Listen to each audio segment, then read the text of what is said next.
1945년 4월 베를린 지하 벙커에서 지옥과도 같은 순간을 견디고 있는 인물이 있었습니다. 베를린의 파멸을 지켜보며 종말을 목전에 둔 그는 바로 히틀러였죠. 유럽 전역을 전쟁이라는 공포에 몰아넣고 수많은 목숨을 앗아간 히틀러는 마지막으로 누군가의 목숨 하나를 앗아가기로 마음을 먹습니다. 바로 자기 자신, 스스로 목숨을 끊은 것이죠. 히틀러의 죽음과 함께 영원할 것 같았던 나치 독일이 막을 내립니다.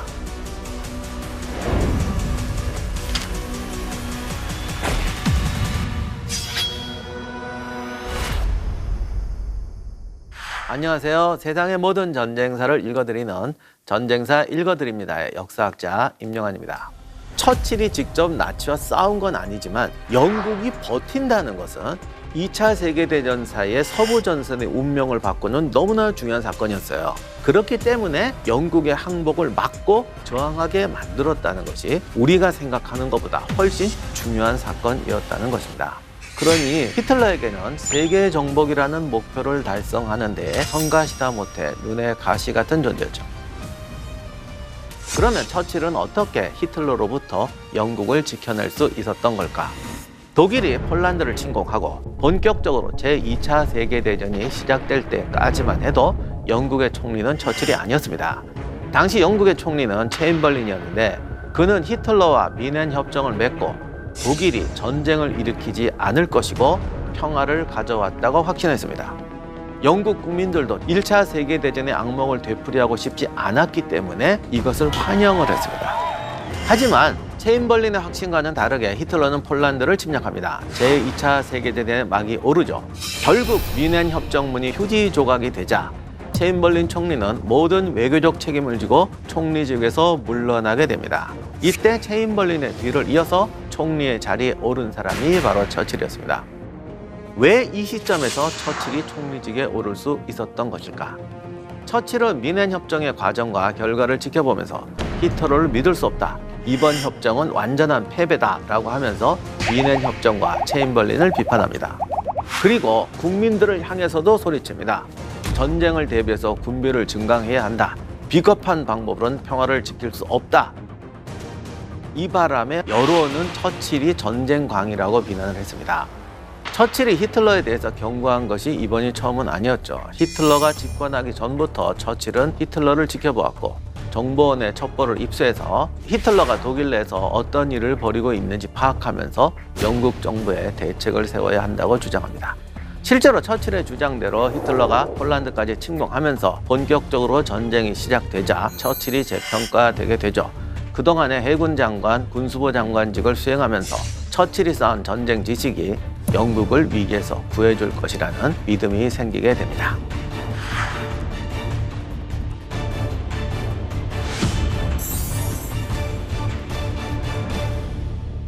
히틀러와 독일은 결국 프랑스까지 서들어왔고 이제 독일에 맞설 수 있는 나라는 영국밖에 남지 않게 됩니다. 하지만 서부전선의 유럽 국가들이 거의 독일에게 먹힌 상황이었고 문제는 미국이 참전을 안 하고 있다는 거예요. 그래서 영국이 홀로 버텨야 하는 상황이었습니다. 영국은 이렇게 고립된 상태에서 선택을 해야만 했습니다. 히틀러와 타협할 것이냐 아니면 계속 싸워갈 것이냐. 처칠의 선택에 따라 세계의 운명이 좌지우지될 순간이 왔습니다. 그는 어떤 결정을 내렸을까요? 처칠은 절대 히틀러와 타협하지 않을 것이며 반드시 이 전쟁에서 승리할 것이라고 공표합니다. We shall defend our island, whatever the cost may be. We shall fight on beaches, landing grounds, in fields, in streets, and on the hills. We shall never surrender.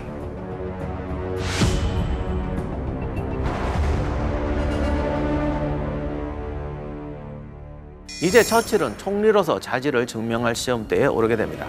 나치 독일이 프랑스를 공격해 왔을 때 프랑스 육군은 제대로 대항하지 못하고 독일 기갑부대의 전격전에 호투하됩니다. 독일군은 결국 영불 해협까지 진격하게 되었고 프랑스 북부 해안인 덩케르크에 약 40만 명의 연합군이 포위됩니다. 독일군이 영국까지 쳐들어오는 것이 시간 문제였죠. 이때 처칠은 덩케르크 철수를 결정하는데 갑자기 독일군이 의아한 행보를 취합니다. 독일 기갑부대가 덩케르크를 목전에 두고 진격을 멈춘 것이죠. 바로 히틀러의 명령 때문이었습니다. 이 미스테리는 지금도 명확하게 풀리지 않는데 중요한 원인 중에 하나가 히틀러는 영국이 궁지에 몰리면 항복할 게 너무나 당연하다고 생각했기 때문에 차라리 인심을 베풀어서 마음으로 굴복하게 하자. 영국군 지상군을 살려서 돌려보내주면 저 사람들이 감동받지 않겠나.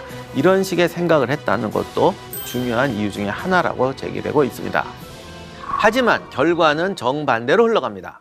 독일군이 공격을 멈춘 사이에 연합군은 덩케르크에 방어선을 구축하죠. 처칠이 연합군을 구출하기 위해 선박을 징발하라는 명령을 내립니다. 국민들도 적극적으로 참여해서 화물선의 어선뿐만 아니라 요트, 무슨 실습선까지 모입니다. 드디어 처칠의 지휘 아래 덩케르크 철수 작전이 시작됩니다. 히틀러가 사태를 깨달았을 때는 한 발 늦었죠. 독일군은 뒤늦게 연합군을 옥죄었고 덩케르크 주변에서 격전을 벌였는데 독일이 공군을 동원해 연합군을 공격하자 영국에서도 전투기를 보내서 연합군의 철수를 돕습니다. 결국 연합군 약 34만 명이 도보 해협을 건너 무사히 영국 땅을 밟게 됩니다. 처칠의 판단 덕분에 영국은 독일과 계속해서 싸울 수 있는 무려 34만 명의 병력을 지킬 수 있었습니다.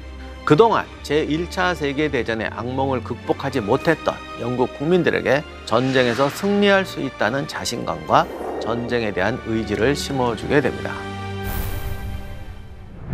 처칠이 독일과 타협할 조짐이 조금도 보이지 않자 히틀러는 분노하며 최대한 빠른 시간 내에 영국을 제압할 것을 명령합니다. 이 결과 영국 본토에서 독일군과 영국군은 항공전을 벌이게 되죠. 그러다가 독일군이 영국의 수도인 런던을 폭격하면서 처칠도 베를린 폭격을 명령하게 됩니다. 약 2달 동안 독일군의 폭격에 런던은 초토화되었지만 영국은 쉽게 물러나지도 무너지지도 않았습니다. 처칠은 이미 총리의 자리에 오르자마자 영국이 살 길은 영국 공군 전투기를 보강하는 것이라고 판단해서 스피파이어와 허리케인 전투기 생산을 독려했고 이 덕분에 독일 공군을 막아낼 수 있었습니다. 물론 이런 설에 대해서는 반발도 있습니다. 사실 처칠이 사고친 것도 있어요. 프랑스가 함락될 때 영국 공군 사령관이었던 다우딩은 영국 항공전을 예상하고 영국 공군력을 보호해야 된다고 그랬는데 처칠이 한 10개 공군 대대 정도를 파견을 합니다. 그 바람에 처칠이 이 항공전의 원흉이다 이런 비난도 받고는 있는데 하여간 반반으로 보여야 될 것 같아요. 처칠은 지속해서 라디오 연설을 통해서 런던 시민들을 안심시켰고 독일군에게 끝까지 저항하면서 히틀러를 단념하게 만듭니다. 이로써 제2차 세계대전의 주도권을 서서히 연합군 쪽으로 가져오게 되죠.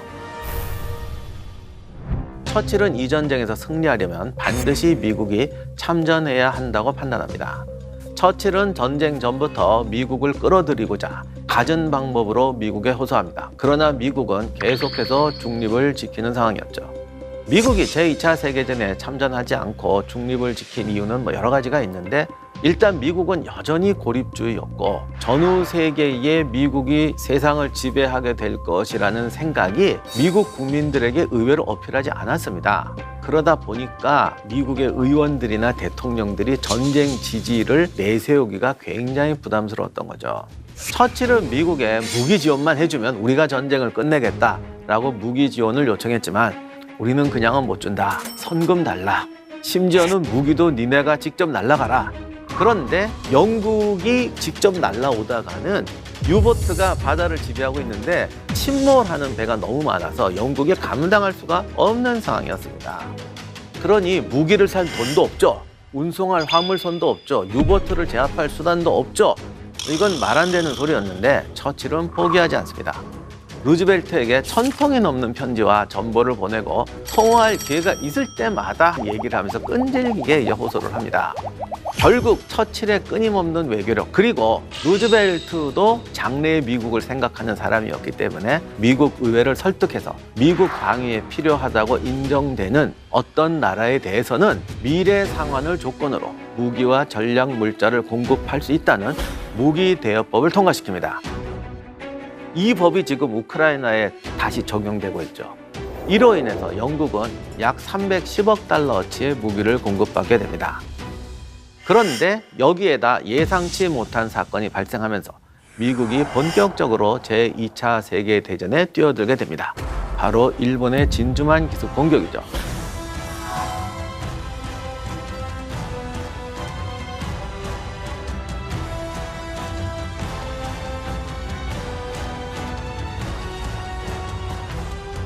미국은 이 사건을 계기로 중립을 깨고 2차 세계대전에 참전하게 되었고, 태평양뿐만 아니라 유럽 전선에도 적극적으로 뛰어들게 됩니다.